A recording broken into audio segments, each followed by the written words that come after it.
Welcome to week 8 of Contemporary American Society, Causes and Consequences of Persecution in the United States. Today, we're going to discuss wartime persecution in the United States in the 20th and 21st centuries. Since we missed a lesson while I was in the hospital, we're also going to discuss the first half of the lesson on persecution based on gender this week. Next week, we'll finish the lesson on persecution based on gender and discuss persecution on the basis of political opinion. Excuse me. So in 2 weeks, we'll have a total of 3 lectures: wartime persecution, persecution based on gender, and persecution on the basis of political opinion, at which point we'll be on schedule for the rest of the semester. Excuse me. In previous lectures, we've talked about the internment camps where Japanese Americans were forced to live during World War II. But they weren't the only group that was persecuted by the US government during the war. So were Germans, Italians, African Americans, Jews, and other groups. And wartime persecution didn't start in World War II either. Immigrants of many ethnicities, but particularly those of German ancestry, were persecuted toward the beginning of the 20th century during World War I. Before we discuss these anti-German feelings, let's watch a short video clip.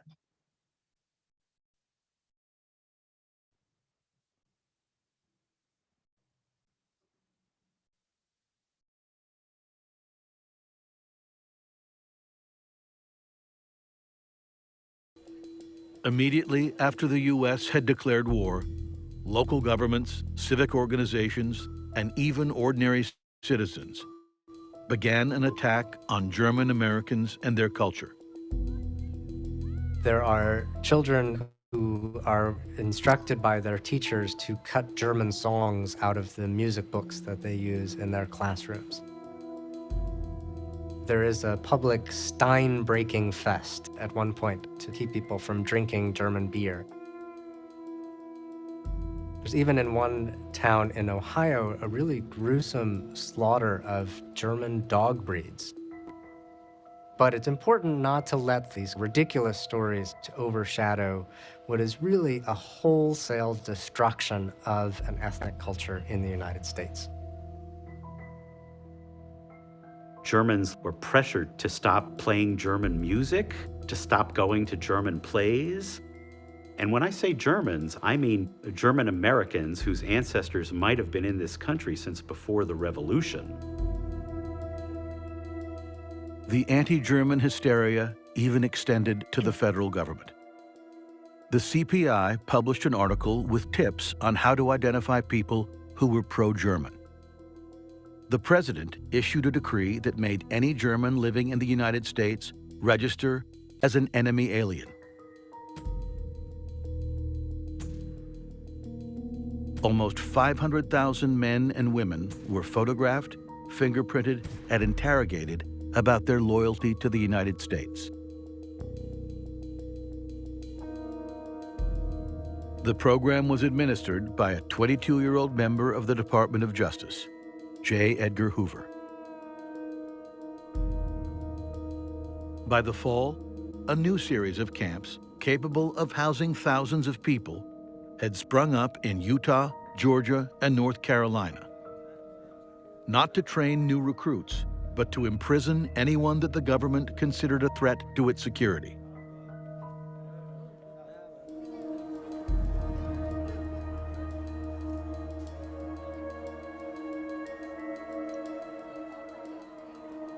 There was tremendous pressure on new immigrants to conform, to have American flags, to sing American songs. We welcomed you here. Now you're here, you're with us, and you're only with us.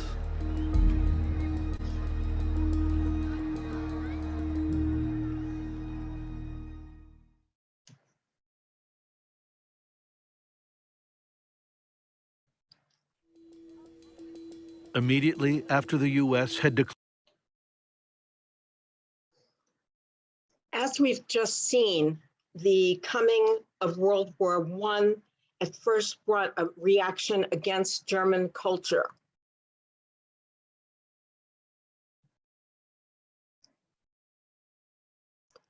For example, German language classes were discontinued or even outlawed.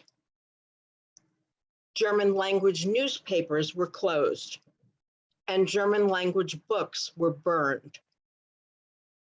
When the US declared war on Germany in 1917, anti-German feelings grew across the country, and German American institutions came under attack.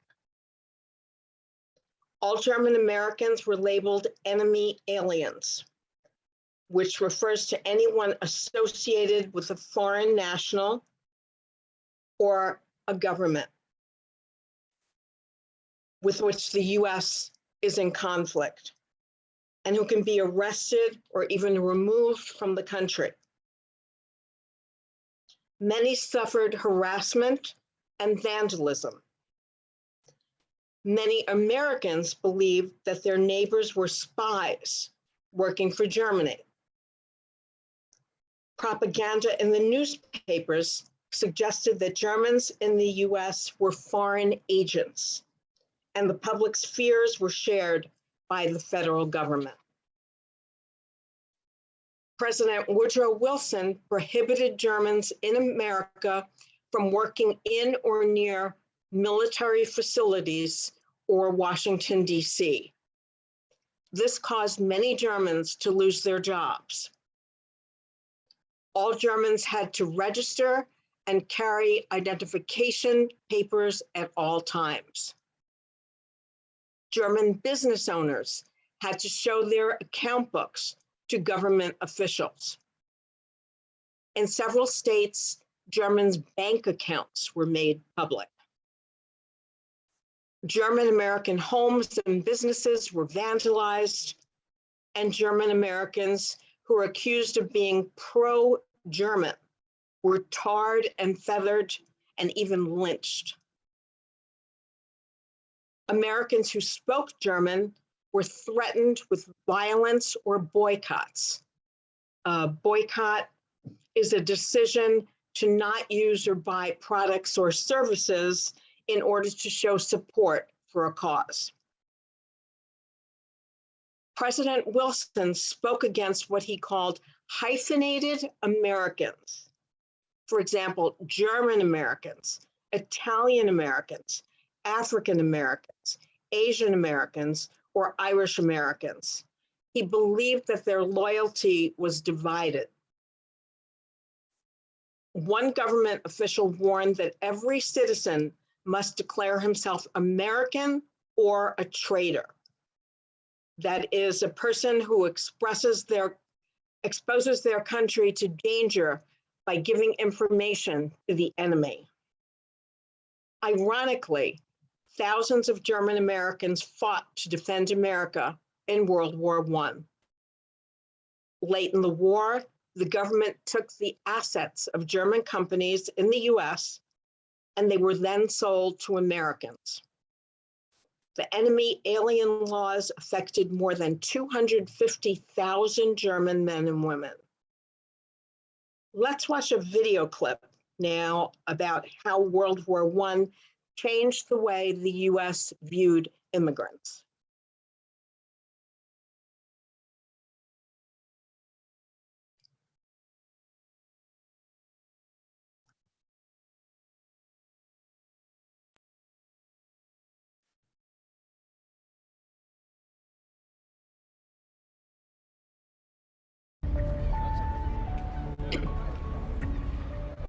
At the time of World War I, we are How does this weird stone bath mat help prevent slips? Do you hate stepping out of the shower into a puddle of filthy bacteria? We are at the peak of immigration. More people came into this country in 1907 than any other time in our history. America is a nation of immigrants in 1914 when Europe goes to war, and Woodrow Wilson recognizes this. In fact, in his address for neutrality, Wilson urges Americans to avoid violently taking sides, afraid that the different ethnicities might line up against each other. He realizes that creating national unity, what he calls 100% Americanism, is going to be a key factor in winning the war. 100% Americanism was the notion that immigrants had to renounce any sort of ties to their homelands, political ties, cultural ties, economic ties, to be considered 100% loyal. It was this notion that the hyphen, Irish American, French American, that the hyphen represented divided loyalties that weakened your commitment to the United States. In reality, it's a little more complicated. Many German immigrants and German Americans supported Germany. There were some, however, who did not. There could be the complication of Russian Jews who had fled Russia because of persecution. They were actually not sympathetic to Russia's cause in the First World War. But on the other hand, you had a lot of immigrants, like Italians, for example, French, British, who were very supportive of the Allied side. And so immigrant communities were diverse in their reaction to the war, just like Americans at large. Once the United States enters the war, suspicions of immigrants turn into outright fear. The immigrant group that suffered the most were German immigrants. They were considered enemy aliens. They had to go down to the police station, be fingerprinted, photographed, and had to carry around an identification card. They were put under surveillance by the government and also by their communities. You're no longer allowed to teach German in schools. Any expression of German culture is repressed, and German newspapers, of which there were many, were forced to cancel.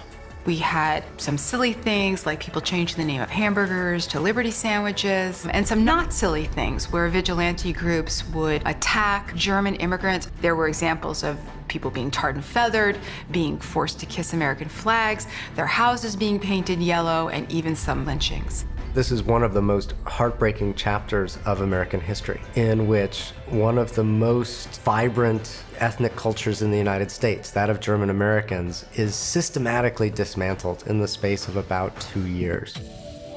But on the other hand, we also saw this sort of valorization of immigrant cultures in a way that we had not seen before the United States. A lot of championing of Italian immigrants' patriotism, Russian Jews' patriotism, Polish patriotism, and the ways that these groups were contributing. 1 out of every 5 soldiers in the U.S. Armed Forces is an immigrant, and they are serving in every branch. Some immigrant groups thought, this is a path to citizenship for me. They were drafted, they went, and they learned what it meant to be an American in many ways. They would be in the training camps for Thanksgiving, and they would see a turkey and sweet potatoes and cranberry sauce and all these things that make up an American Thanksgiving. They would never have encountered that before. There were ideas that bringing them together, like the famous Rainbow Division of what they called hyphenated Americans, bring them all together and they will lose the hyphen and they will just become Americans. Immigrants, many of whom had been living in sort of their own ethnic enclaves, are then all suddenly thrown into the U.S. Army, and they're all speaking English. It's a chance for immigrants to meet more Americans, and it's a chance for more Americans to meet the recent immigrants. This is sometimes a learning experience that creates more national unity. But for those Americans who wanted to reduce or close off immigration, then in fact confirmed in some ways their worst fears and stereotypes about the Americans who'd just been coming to the United States. So there was kind of a mixed bag for immigrants. On the one hand, we had repression of the German American community, very oppressive, very anti-immigrant. But then on the other hand, we had this valorization of other immigrant groups, a way that they were invited in to participate in mainstream American society in a brand new way. I think for most immigrants, they experience the war as this intrusion of Uncle Sam, that sort of figure pointing at them, telling them what to do. They also know that it's changing them and that it's changing their cultures and their communities. It's only a generation or two later that most immigrant groups realize how much the war had been a turning point in making them sort of permanent parts of this new American landscape.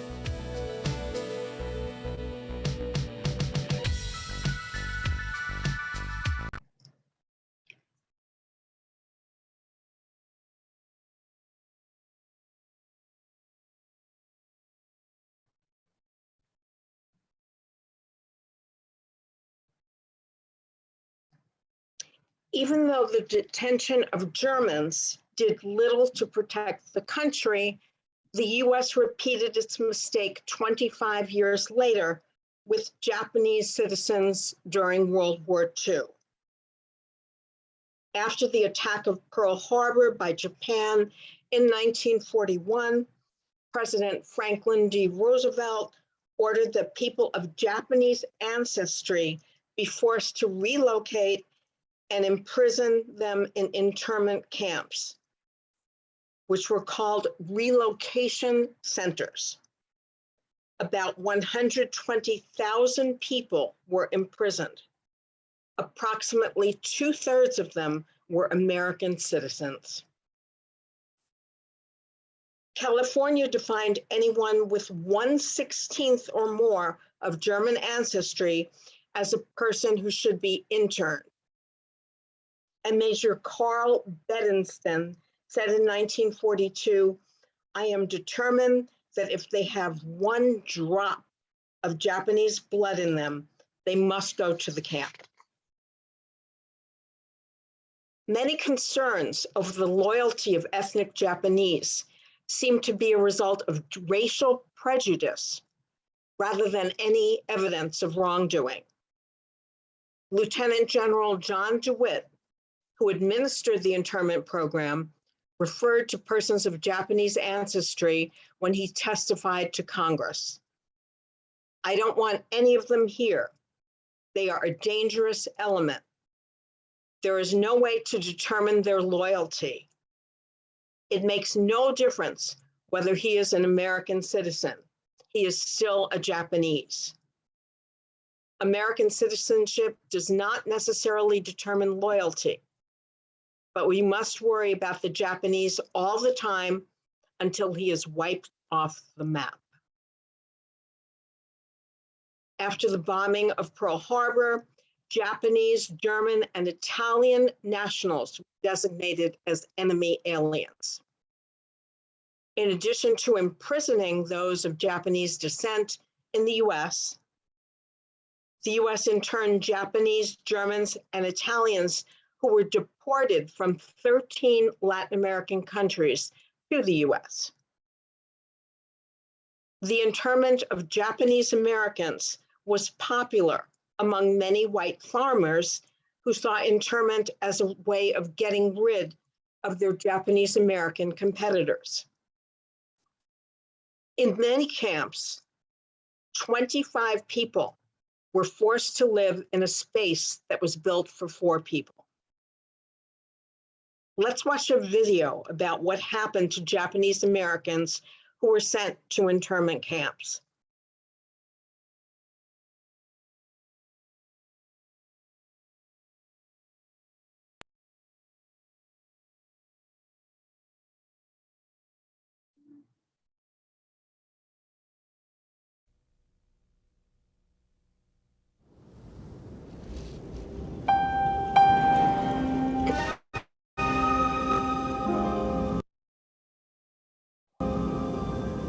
When I asked my mother, "Why are we here? Why are we in this prison?" she said simply, "It's because we're Japanese."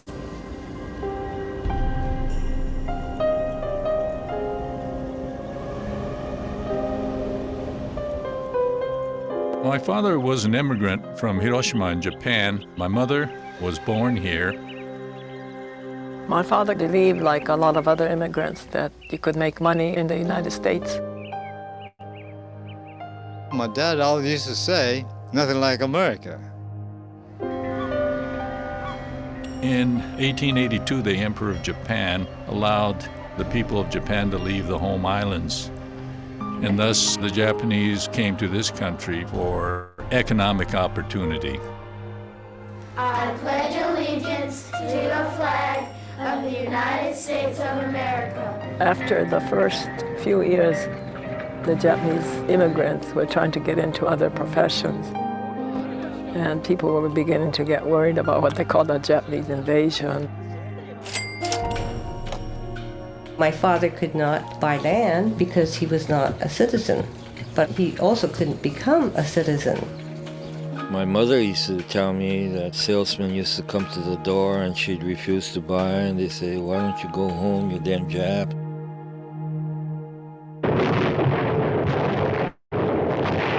On December 7th, around 8 o'clock in the morning, Japanese airplanes bombed Pearl Harbor in Hawaii.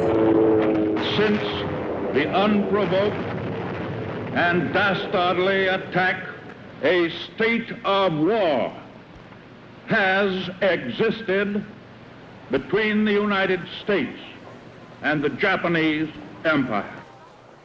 It was just a devastating day for all of us. We will never forget. I went to volunteer, and they turned me down because they just didn't want any Japs. General DeWitt was commanding general of the Western Area Defense Command. He's the one that said, "A Jap's a Jap." And because I looked like the enemy, I was treated like the enemy. We were cursed at and spit on. We were told to go back to the country where we came from. And I said, well, this is where I came from.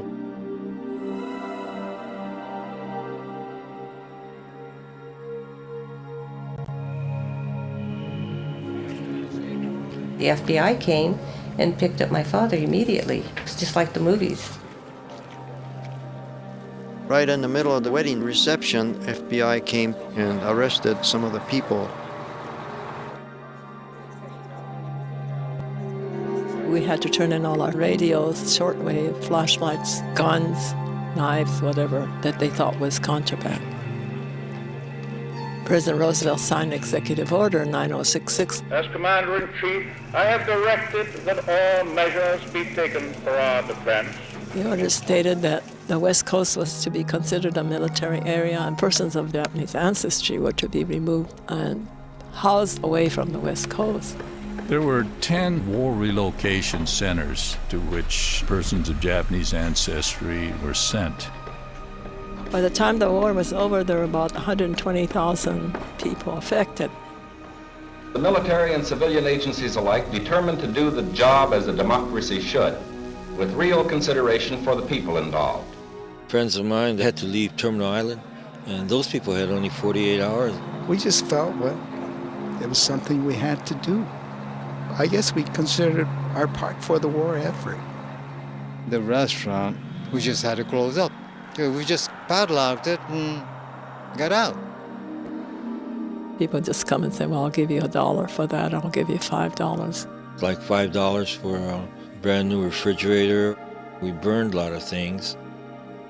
My mom got mad and she just picked up these great big plates.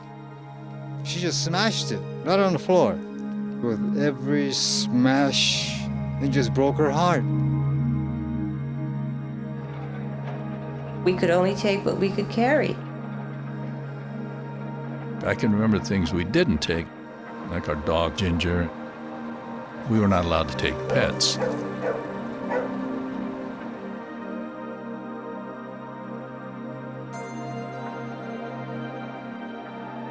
We walked with our suitcases to the train depot, and there were guards with rifles. They had 2 MPs on each side, and they had bayonets on their thing. Why they had bayonets, I'll never know. The morning we left, it was spring clean. My sister had overheard this lady say, look, even the heavens are crying for us.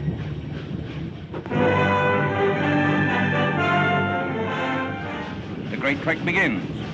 A Jap caravan heads for the government's war relocation project in the Owens Valley, a voluntary migration.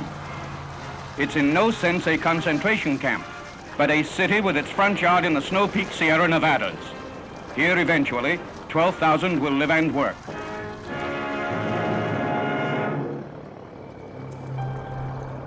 We were told that we are being evacuated so that the government can protect us. And the first thing that I had observed was that they had armament, not facing out, but facing in. And I remember seeing the guard tower and the barbed wire fence, and this blew my mind to think that we were going to be behind those wires. My mother and father lived at the time in the Owens Valley, and they saw the people getting off the buses. My mother said, "I was so upset by that. These people don't belong there. They're American citizens."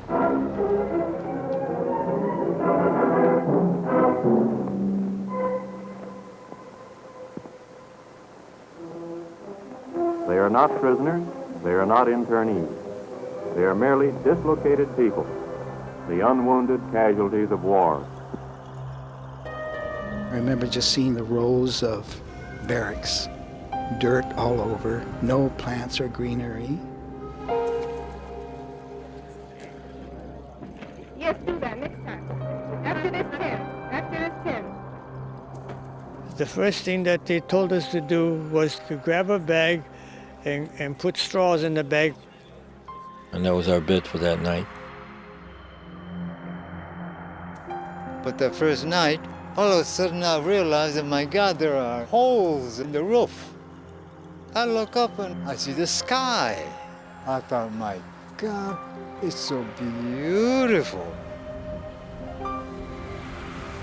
And that night there was a pretty big windstorm. Well, next morning when I got up, I looked at my mattress. Right where my head was, it's still all white, but then the rest of it was all covered with sand.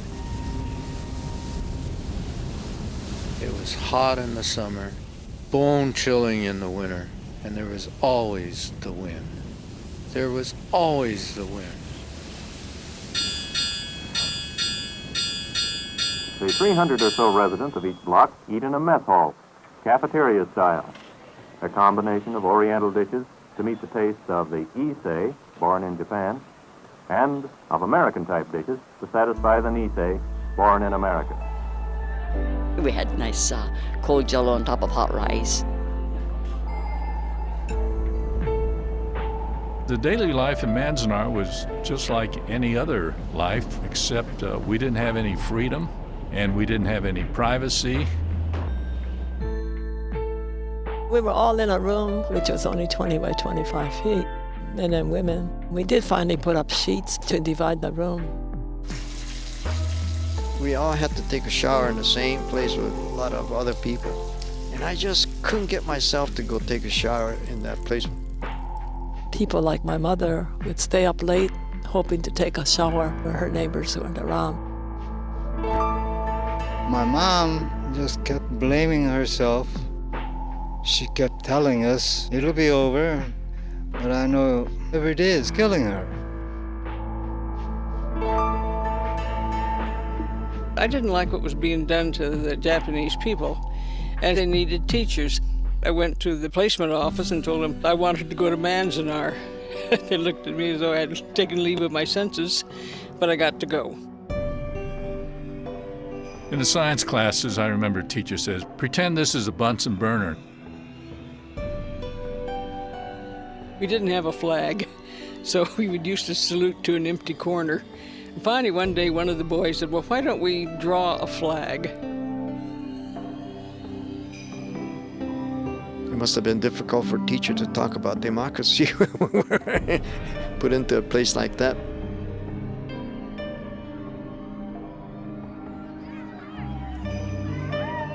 We were American kids in there. This is American town.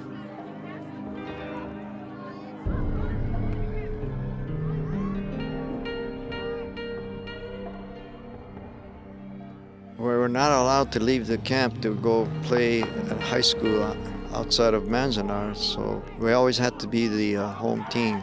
The home team advantage, yeah.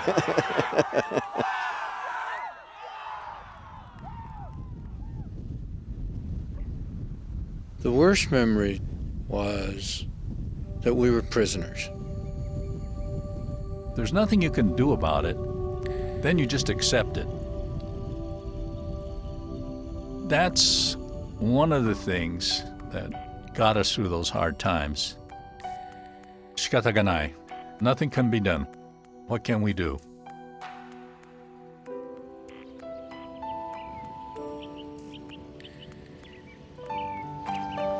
The Japanese people appreciate nature. So eventually the people got together and put in lawns and gardens. Anything to kind of beautify and forget about the hardship a little bit.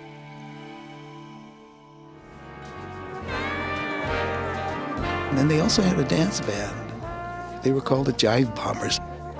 There was a very popular song at the time, Don't Fence Me In. And then I thought, gee, it sure is fitting that we're in a place like this within the barbed wire.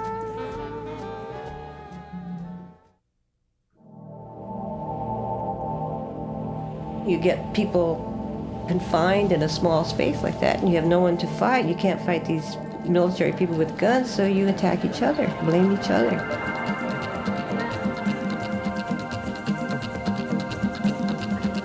So all of these tensions began to boil.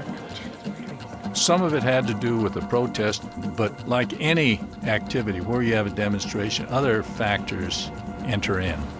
A group of people, they ended up in front of the camp entrance. The MPs became worried that they were going to be rushed. And so a couple of them shot their rifles into the crowd. 2 young men were shot and killed.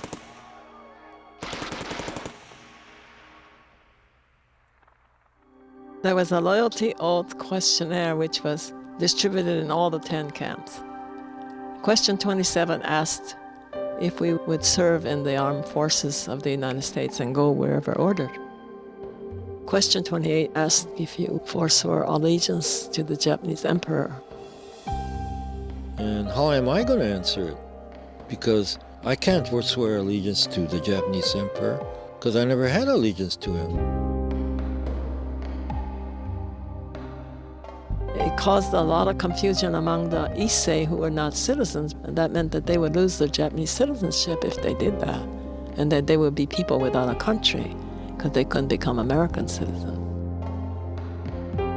I was so mad, though, that they would dare to ask a question like that where it would tend to sort of break up a family. I said no, because, to be detained in a camp like this and be asked that kind of question, I thought that was ridiculous. Those that said that they weren't loyal are the ones that went to Tule Lake, the camp that was way up by the Oregon border. And then from there, some of them were sent to Japan. When I'm thinking back about all the no-no boys, they were bitter about the war, or they were bitter about the evacuation. They didn't want to go into the army. Many of the young men refused to go for induction when they were called. We had a neighbor who volunteered for the service, and at the time I thought, the guy's crazy. I volunteered from a relocation center to show my loyalty and to prove that I had the right to live as a good American citizen. The 442nd was part of the Department of the Army's effort to utilize Japanese Americans, but they kept them in a segregated unit. You fought not only the enemy, but you fought prejudice, and you've won. These fellows really put their life on the line and went out there, and a lot of them got killed. Saddam Hussein was awarded the Medal of Honor because the German hand grenade was thrown into a group, and he threw himself on the hand grenade and sacrificed his life. My gosh, here was a guy who gets the Congressional Medal of Honor and the mother is behind barbed wire. I thought, wow, that's justice.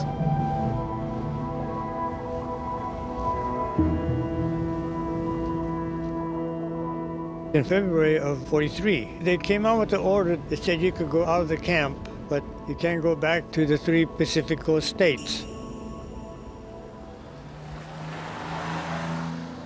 You had to have a job, you had to have a place to stay, and you had to guarantee that you wouldn't be a liability to the community you were going to. When I got ready to leave camp, and I'm 6, 7 years old, I was told to be fingerprinted. And I remember the soldier saying, "This is in case you do anything bad, we'll be able to catch you." That was a traumatic experience for me.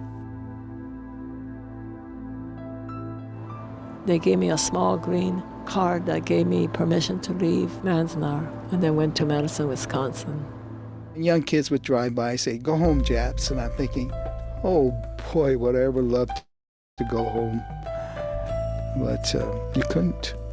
California was still closed at the time. The war's over, the camps are going to close, so the government said, you got to get out, we're closing the camps. They gave each of us $25 and a ticket to wherever you're going to go. And that was it. My folks, they worked all their lives, and in one swoop, everything they worked for was gone, and they were penniless. I was able to go to different baking school under the GI Bill. I was able to start a bakery after the war. It did create a lifelong friendships, but it was wrong. It was terribly wrong. By the end of the war, there were no convictions or arrests of any person of Japanese ancestry accused of conspiracy or sabotage or espionage. We were bona fide American citizens, and as citizens we had the right to due process. Still, it took a long time. Yeah, it took an awfully long time. The legislation that I am about to sign provides for a restitution payment to each of the 60,000 survivors.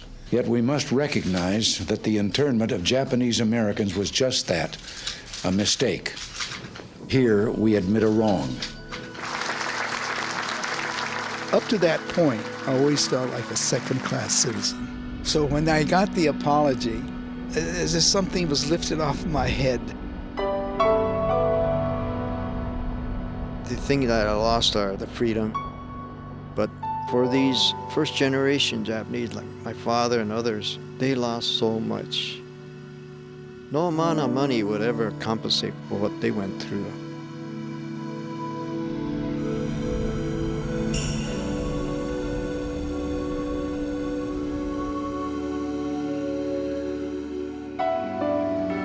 We don't have a king, we don't have a queen, we have a constitution. And when we violate that constitution, we begin to unravel as a nation. The right of the people to be secure in their persons, houses, papers, and effects. Against unreasonable searches and seizures shall not be violated. I think today that Americans need to be so alert because the individual rights of people have got to be preserved.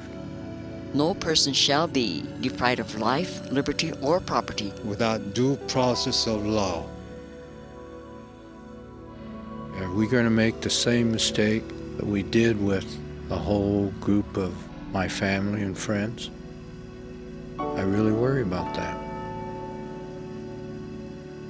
I still think this is the best country in the world, and hands down. It's just up to everybody to see that it stays that way.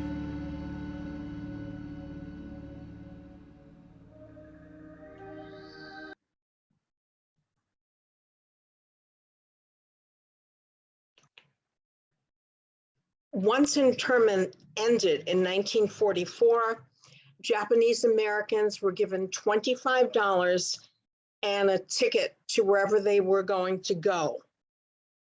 Most had nothing to go back to because they had lost their homes and businesses. Many found hostility and even violence when they returned to where they had previously lived. There were dozens of reports of gunshots, fires, and explosions aimed at Japanese American homes and businesses and places of worship. In one of the few cases that went to trial, 4 men were accused of attacking a family, setting off an explosion, and starting a fire on the family's farm. Despite a confession by one of the men that showed that the other men were guilty, the jury accepted the attack as an attempt to keep California a white man's country and let go all of the men. Also during World War II, the US government conducted experiments with mustard gas, which is a chemical weapon, and other chemicals on thousands of American troops. Some medical research experiments were specifically on African American, Japanese American, and Puerto Rican American servicemen because of their race. A total of 60,000 people were used as experiments. Mustard gas reacts with human DNA within seconds, and it causes damage that never goes away, including skin cancer, emphysema, asthma, leukemia, and eye disease, all kinds of very serious and sometimes life-threatening illnesses. The experiments were conducted because World War I had been a chemical war. So the US government thought that World War II would be one also. So they were preparing for a chemical war, and the experiments were conducted for research. Scientists believed that differences in race would be shown not only for disease, but for toxic contact with mustard gas.